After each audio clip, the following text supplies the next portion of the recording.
एक व्यंजना तो इस शीर्षक है कि वाम पंथ के पांव पीछे।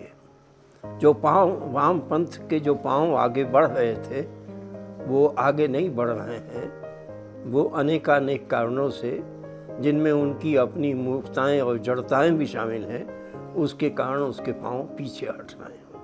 और ये एक ऐतिहासिक यथार्थ है। जो वामपंथ विश्व में इस तरह से छाया हुआ था और भारतवर्ष में 16 भाषाओं में सोवियत लैंड छपता था, कितने प्रकाशन थे उनके। तो वो जो पांव पीछे पड़े उनके, हम उनके पीछे नहीं पड़े, उनके पांव ही खुद पीछे पड़े। क्यों? क्योंकि उनके जीवन दर्शन में ही सच नहीं था।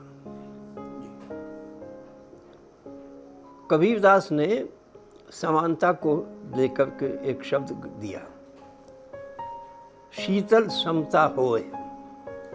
समता चाहिए, कैसी? शीतल समता चाहिए। और ये जो वामपंथी हैं, ये कैसी समता चाहते हैं? ये दग्ध विदग्ध समता चाहते हैं, छीन कर देना चाहते हैं। तो इसलिए वो मनुष्य की प्रकृति के विपरीत है। दूसरी बात इसमें जो एक बात है, इधर जो व्यंग लेखन हो रहा है उसमें भाषा की दृष्टि से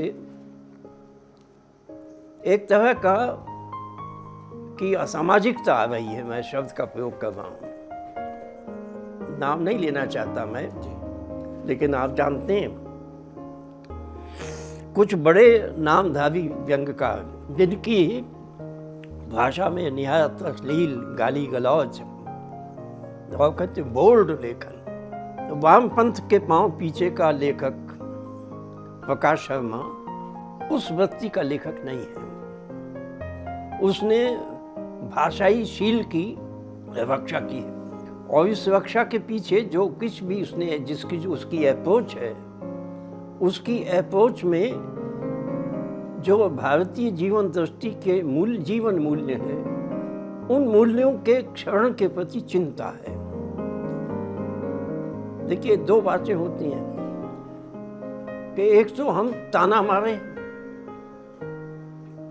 तुम ऐसे हो, तुम ऐसे हो, और एक हम कहें यार हम में गलती है, हम में ये गलती है। तो प्रकाश शर्मा की जो अप्रोच है वो भारतीय समाज में जो स्खलन है, जो विचलन है, उसके लिए वो स्वयं आत्मचिंतन के लिए केंद्रित करता है। उसको कोई उपहास करना उसका, या उसके ऊपर व्यंग करना, ताना मारना, ये ऐसी वृत्ति नहीं है। वो उसको चाहता है कि वो किसी तरह से ठीक हो। उसके लेखन में व्यंग तो एक माध्यम है, निमित्त है, लेकिन कुल मिलकर उसकी जो चिंताएं हैं वो एक भारतीय की मूल्य चिंताएं हैं, और भारतीय की चिंता भारतीय मूल्यों की चिंता होती है। इस देश में जन्म लेने से ही कोई भारतीय नहीं बन जाता। जब तक भारतीय जीवन मूल्यों से नहीं जुड़ेगा तब तक वो भारतीय लेखक नहीं हो सकता। अगर प्रकाश शर्मा भारतीय लेखक है तो इसलिए है कि उसे भारतीय जीवन मूल्यों की चिंता है, उसके क्षण के प्रति उसके मन में एक वेदना है, और उस दृष्टि से उसकी पूरी है कि वो किसी तरह से पुनर्आविष्कार हो, पुनर्स्थापना हो जीवन मूल्यों की। ये आकांक्षा उसकी कलम के साथ जुड़ी हुई है।